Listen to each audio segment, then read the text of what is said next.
Karin, thank you for being with me today. Oh, thank you so much for having me. It's absolutely my pleasure. Yeah, I'm excited about the conversation that we are going to have today. We are going to talk about how leaders can encourage people to step up and to speak out, because that's what we need to have innovative, results producing cultures. Now, I want to start with a question, Karin. Why don't people speak up? Because I think we're learning that it's not enough to just get a group of smart people together, even a group of smart, diverse folks that have different perspectives and different experiences, right? Even when we bring people together, we now know that not everybody is finding it safe and okay to speak up and to speak their mind. And I know you have research on this. Let's start there. Why don't people speak up? It's interesting. The reason we got so curious about this topic is that we were working with very senior leaders all over the world, and we would hear this concern. Why don't people speak up? Why don't they share their ideas? Why aren't people sharing best practices? And in frustration of, why am I the one that has to like do a skip level meeting or a focus group to ask people for these things? Why aren't my middle managers and frontline managers doing that? Yeah. Well, what was fascinating is we would go into the front line to do training in these very same organizations, and we would hear this frustration. Nobody wants my ideas. The last time I spoke up, I got in trouble. My manager operates around the notion of this is the way we always done it. So we did some really extensive quantitative and qualitative research to ask a couple of questions. When people were not speaking up or holding back ideas, what kinds of ideas were they holding back? Yeah. And they weren't trivial. It wasn't like, oh, I wish I had kombucha in the break room or virtual Taco Tuesdays. They were holding back really important ideas to improve the customer experience, the employee experience, or productivity in a process. So then we said, well, why are you holding back these ideas? And a couple of highlights. The most fascinating was that 56% said, the reason I am not sharing an idea is because I won't get credit. I'm not going to be recognized for Yeah. it. 49% said they're not regularly asked for their ideas. Okay. And 50% said nothing's ever going to happen anyway, so why bother?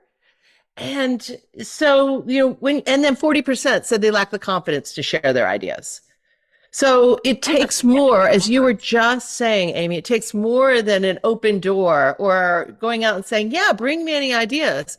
Because for most people, they don't have the confidence. They don't have confidence that something's going to happen. They don't think their manager wants their ideas. And all of those are headwinds. And what we found that has been really interesting too, as we've gone in to apply these tools and the techniques that we built after the research, we're finding that it really comes down to a couple of things. Like first, you've got to eliminate any toxic courage crusher, right? Shame, blame, intimidation. And, it'll be interesting. Sometimes people will say, oh, yeah, come in. We really want people to share their ideas. But then you stumble across really bad bullying or something terrible. And you think, nobody's going to have energy for that, right? If you still have that going on. So that's the first thing to do. Mhm. And then the next most important thing is really creating clarity. And that's clarity around two things. Not just clarity that you want people's ideas. Most people are pretty good about that, but it's clarity around what a good idea would accomplish. So as we tested the tools, we tried them in a couple of ways. And in some circumstances, we would say, bring us any ideas that you think would improve our team, any ideas that would improve productivity, any ideas that you would improve the customer experience. And people, the ideas they were all right, but they weren't getting implemented. But then we encourage leaders say, you know what we need an idea on right now? How to make this one process better, or how to improve our, employees' work at home experience, or being very specific. Then what we got was really implementable, practical ideas. Specifically channel their thinking. Yes. Okay. Oh, and did you say there was three things? So it's starting Oh, with, for so some it's reason I missed. navigating the narrative, creating clarity, Yep. And then it's cultivating curiosity. And this is Right. proactively going out and asking people for their ideas. Right. So, what's one way we can improve the customer experience? So we have 7 steps, but 4 I like to teach to any leader at any level. And the final one is responding with regard, because that nothing ever happens anyway. Statistic is all about people not the feedback loop not being closed. I bring you an idea, you say, great, nothing ever happens. I think nothing ever happens. Sometimes you may have actually done something with that idea. Right. And so we say, even if there's an idea that is completely wacky, you can't use it, still respond with gratitude, thanking them for the idea, information about what's going to happen next, whether you're going to use it, not use it, why, what's the situation, and then an invitation to continue to contribute. Terrific. Karin, that was a lot of great information already. I am still struck by those percentages in your research, right? 56% not speaking up because they won't get credit. 40% lacking the confidence, right? So it just has me thinking of like, yeah, all the ways that leaders can encourage folks to speak up. Karen, let me tell listeners a little bit more about who you are. Great. Karin Hurt of Let's Grow Leaders inspires courage, confidence, and innovation. A former Verizon Wireless executive, she's known for growing courageous leaders, building great cultures, and inspiring high performance teams. She's the award winning author of 4 books, a 5th one coming next year. Including Courageous Cultures, and was named as an Inc. Great Leadership Speaker for her highly interactive keynotes and executive programs. She inspires and guides leaders with leadership development programs, a weekly blog, and Asking for a Friend show. We will get links to those in the show notes. Karin, thank you so much for being here.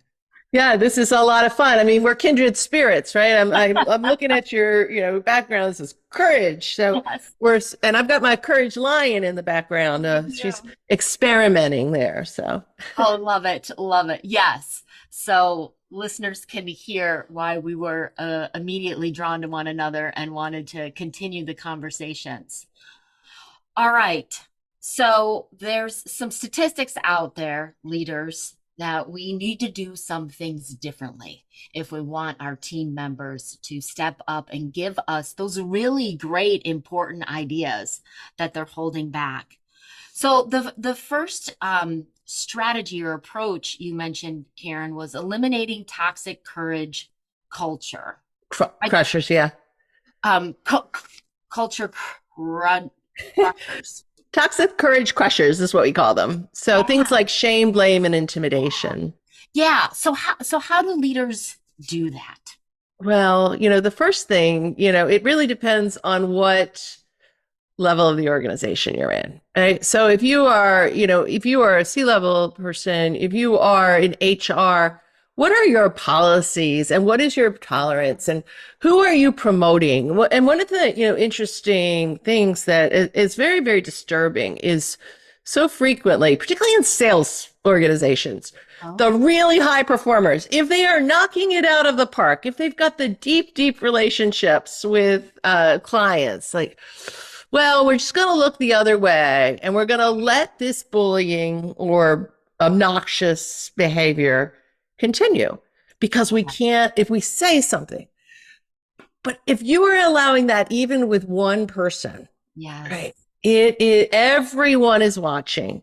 And if you're promoting people who are exhibiting those behaviors, or on your executive team, you've got somebody with this ridiculous temper that just blows up and shouts F-bombs when something goes wrong. And you're like, oh, but that's okay. But you know what? We really value psychological safety around here. Everybody's watching what is actually happening. So, but you might be listening. You're like, yeah, but I am not the CEO. I am not the CHRO. So then I would say, what are you doing on your team, Yep. in your circle of influence? And one of the things to really remember is even if you are the most human-centered leader, showing up, telling you people that you want their ideas. It is statistically likely, because of that statistically valid research, Mm-hmm. right, that people are holding on to a negative experience from the past. And it may not even be at your organization, and it may not be with you, but they're saying, you know what? I lack the confidence to share the ideas. I shared an idea before. Nothing ever happened anyway. My old manager didn't want my ideas. What's different with you? And I know this plays out because clearly so I was at Verizon for 20 years, and I led, really large teams. I had a 10,000 person team in my last role there.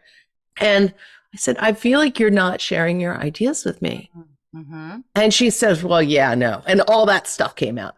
And I said, have I ever given you any indication and she's like, no, but I'm 50 years old, and I'm not going to I change. know how this works. Yeah. Yeah.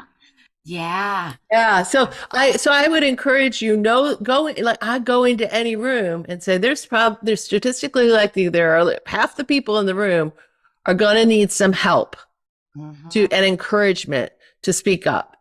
And, so how do you do that? Well, you do that by making it easy to ask, to reduce the headwinds for people. And, so for example, Amy, if you and I have been working together for a while, and then I would say, hey, you have any ideas that would make me a better leader? Well, even if we have deep psychological safety between us, you're going to be like, I'm likely, you're like, well, any ideas?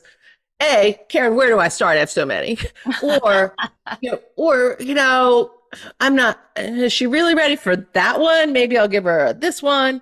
But if I say, Amy, I am really working on how to make our meetings more effective. What is one idea that you have, one specific thing that I could do to make that better? Yeah. It's easy now for you because nobody's meetings are perfect, and you're going to have ideas. And so then I'd say, thank you so much. That is a good idea. Or, or whatever it is. Maybe it's not, but I thank you for it. And then I say, and do you have anything else that you think would make me a more effective leader? Now they're open and warmed up. Yep. Yep. Yeah. Yeah. Or you could ask for the next specific thing that you need. Yeah. But it's breaking it down and then showing that you are responding to people's feedback. And we like to start with the small ones. Meetings is pretty safe. Yeah. Everybody likes to hate meetings. Everybody has an opinion about meetings, and it's not particularly personal, right? Karen, I think you should have an agenda. Yeah. That's not that personal. Right. But then you can work your way up to the deeper issues of trust, collaboration. Very great. Karen, you said a lot of good things. I'm going to recap these. So if you're at the level or in a position where you can impact policy, take a look there, right? And don't allow the bullying behavior. You said it happens in sales organizations. I've seen the brilliant engineer or the brilliant scientist, right? Everybody kind of just lets some of those not collaborative behaviors keep going, and keep asking, letting people know that you want their ideas. And I love this, Karen, get specific. Ask for specific ideas. I've had conversations with leaders recently about getting feedback. And they're like, no one ever gives me any feedback. Mm-hmm. Right. And then when you dig a little deeper, it's because they're just asking that open-ended question. Do you have any feedback for me? Yeah. People are not stepping in. So, okay, well, what do you want feedback on? Yeah. Right. And then ask for something you're doing well and something that you're not doing well. Yes. Change, right? And then you're inviting them to speak to both sides of the coin. And really help it encourage them. Create clarity about what a good idea would accomplish. We've talked some about that. Anything you would add there, Karen? I'll get a call on this. Can you come work with our middle management team? They're just not critical thinkers. They're just not strategic enough. Uh-huh. The number one thing when I pull back the covers on that is that people do not have enough context or information to be strategic. Yeah. Okay. So a lot of times, executives will be working on strategy. They understand, they have the data, and so then they build a communication plan and they simplify it, which is good. One should do that. They go out and but they don't give people a chance to catch up, to ask the questions, to think about how that would work for their team. They don't, and so people are like, okay, yeah, sure. Do you have any ideas about this? No, but because they don't understand it enough. So I think that's the other, another area is how are you really not just communicating strategy? I say, don't just talk EBITDA, talk what I need from you, right? So like, what is all right, so this is our strategy. Now, this is how I think it's going to play out. Before we do a check for understanding, can they repeat it back to you? Do they really understand? What do you think the impact is going to be for your team on that? And you may learn a lot there because you're encouraging people to speak up. Well, I think that's I hear why we're doing that. Here are my concerns. And people are going to have concerns. It is better to know what they are. Now you can choose to, it doesn't mean you're going to necessarily change your strategy, but you need to help. But if you want buy-in, you need to make it safe for people to talk about, well, what's the impact going to be on my team with this? How that? So I'd say that is in terms of really telling people where you need an idea. And then the other is when we do what we call our idea incubator process, where we have a series of tools that create the clarity, then they cultivate the curiosity and invite people to share their ideas. And so we teach a very simple way for people to position their ideas. And we use it in the workshop, but we also, that once you learn this method, you could say, anytime you have an idea, bring me an idea in this way. Why is this idea interesting? Meaning, why is it strategically aligned with where we need a great idea? D, doable. Why is this idea something we could actually pull off? Right? Because if it needs a big change in regulation and you're going to have to call compliance and they're going to have to go lobby Congress and all right, well, maybe that's an idea that you can hand off, but that's not an idea that we're going to be able to implement on this team right now. Okay. E, engaging. Who else might we need to involve to make this idea happen? Does it need to be stakeholder with finance, with HR? Do you need to get your boss's boss? Is there another department downstream or upstream that needs to be involved? And A, actions. What are a couple of specific actions or next steps? And I will tell you that if you just take that, no matter what level you are, and you teach your team, like when we're talking about ideas, can you think through these things and then bring them to our next meeting in this way? Great. And it is amazing. So, and if you are, even if you're an emerging leader, right, you don't have direct reports yet, you go to your manager and say, hey, I have an idea that could improve the customer experience. Here's why it's interesting, doable, engaging. Here are the key actions. Even if they say no, you have just showed up caring about the business, a critical thinker, right, who is articulate communicator. You've got to win, even if this one doesn't go. Really great, Karin. Leaders remembering that as you're bringing ideas to your team, you have been thinking about it longer than they have. Yeah. Right. Or you're making a change, or you need to respond to a new opportunity or a new challenge. Right. And we think as leaders, we tell them one time and then they're caught up and they're at the same place that we are. And we've got to give folks time to process, and we need to be ready to hear those concerns. Yes. Right. You're saying invite folks to say what are their concerns. They can also share what they're excited about. 100%. Yeah. But we've got to be ready to hear that.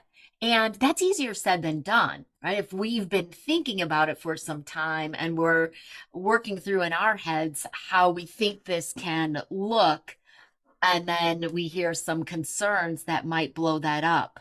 But we want to hear them sooner rather than later. So I think that reminder is so important. And when you speak up with your concerns, I think that's the other thing. If you are someone who's immediately jumps to the critical things, if you want to be heard, acknowledge the idea first. In my TED talk, it's all about like, what do you do when they're really wacky ideas, and how do you, respond in a way that is, you're going to keep encouraging people to bring you more practical, remarkable ideas. So yeah. Yeah. Yeah, and maybe a nice segue into the third approach you're giving us today, Karin, the cultivate the curiosity. Mhm. Whew, yeah, like I have leaders that speak to me all the time about folks who, and you've already alluded to this, who are not thinking strategically. They're not in a continuous improvement mindset. They're just kind of in a tactical execution mode. Yeah. And they're getting things done, getting their little hits of dopamine, but Yeah. they're not bringing that curiosity, that ownership. Like, how could we make this better, more productive, more valuable? Yeah. How do we cultivate that curiosity? So, one way to do it, and we've really alluded to this, is asking courageous questions. And courageous questions are humble and specific. So, what's one way? So, they assume improvement is possible. What's one way we could improve the productivity of this process? What's one way I could make our meetings more effective? So, that's at the most basic level. Another way, though, is to really teach your team, give them very tactical tools to think critically. Nice. So our one of our favorites is what we call own the ugly. So you take a challenge that you have.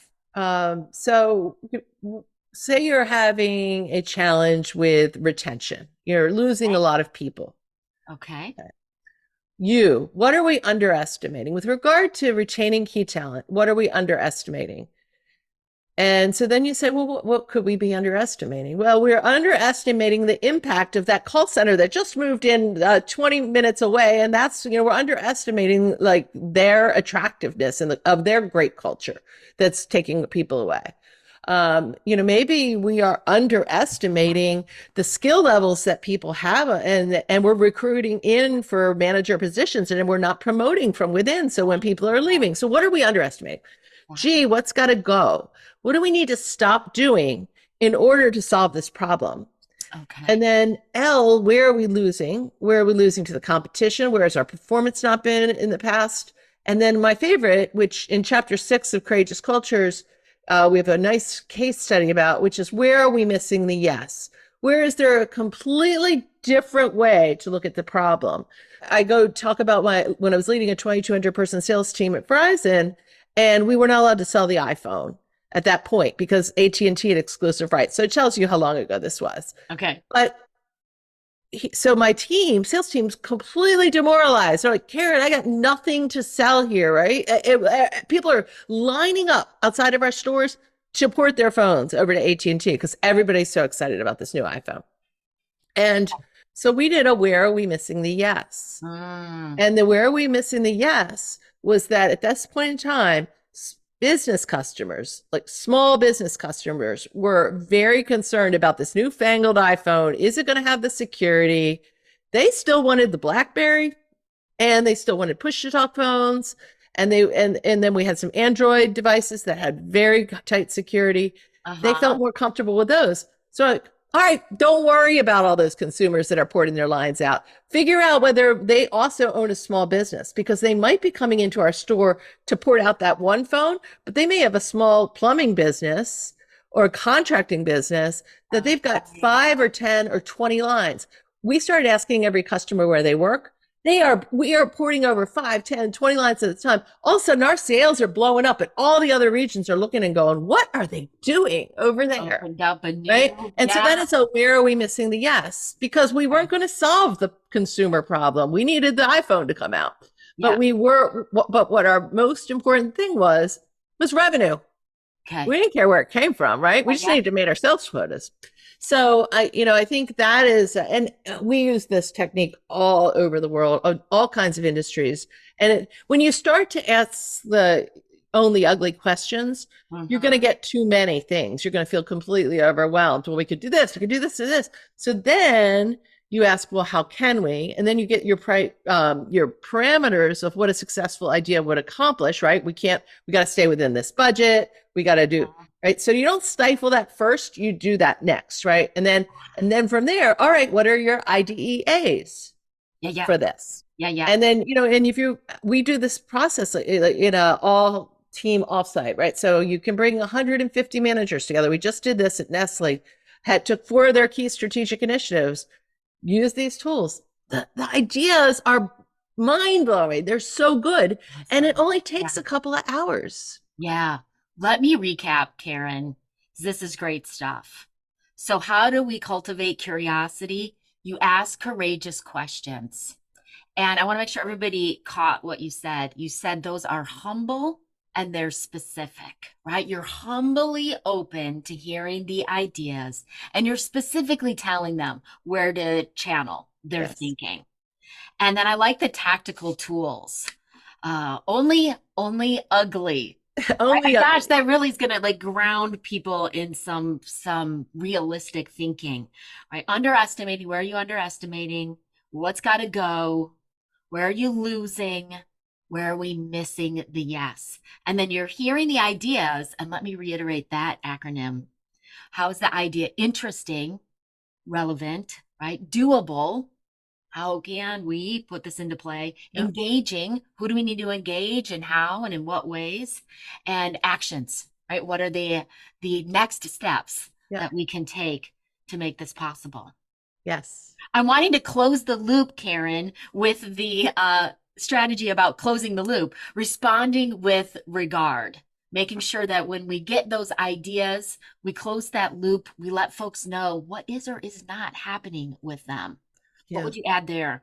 So, it's gratitude, information, and invitation. And, Yeah. so suppose somebody brings you a crazy idea, right? Crazy. Oh, I think for our marketing, we ought to have a llama parade going down the Yeah. Beltway, Yes. right? Yes. Okay. Now, this Yeah. person clearly cares, Yep. Yep. but you're not going to have a llama parade. It's a Right. crazy idea. Yep. So, and most people would probably say that's a crazy idea. Yep. Right? But you could say, thank you so much for Yeah. caring so deeply about our marketing, Yeah. right? Um, there's a couple of concerns with that, right? We've got logistics concerns, we got safety concerns. So can you bring me any ideas that would accomplish what we're trying to do with our marketing strategy that do not involve police escorts and pooper scoopers? Yes. Right? Like you give them the parameters. Yeah. Give them the information. Yep. Mm-hmm. And then and you've invited them to bring more ideas. So I don't feel like because if you just tell me that's crazy, I'm like, well, I don't know. The next one might be crazy too. But if you say, thank you to and then what ideas you have, but this is what a good idea looks like. A good idea looks like safe, easy to operationalize Yeah. within X budget. Okay, I can work with Okay. that. Okay. Yep. All right. Yeah. Take out the llamas. Something. Right. And no llamas. Re- really great, Karin. Um, Let me recap these four approaches that we've talked about today to encourage people to step up and to speak out. Eliminate toxic courage culture crushers. Whew, that's great alliteration. Second, create clarity. There's more alliteration there. Third, cultivate curiosity. Fourth, responding with regard. Yes. Thank you for sharing generously and practically with us about how to encourage an innovative, results producing culture. I love talking about this stuff. So thanks so much for giving me the opportunity. It's very evident. Thank you for generously sharing with us today. My pleasure.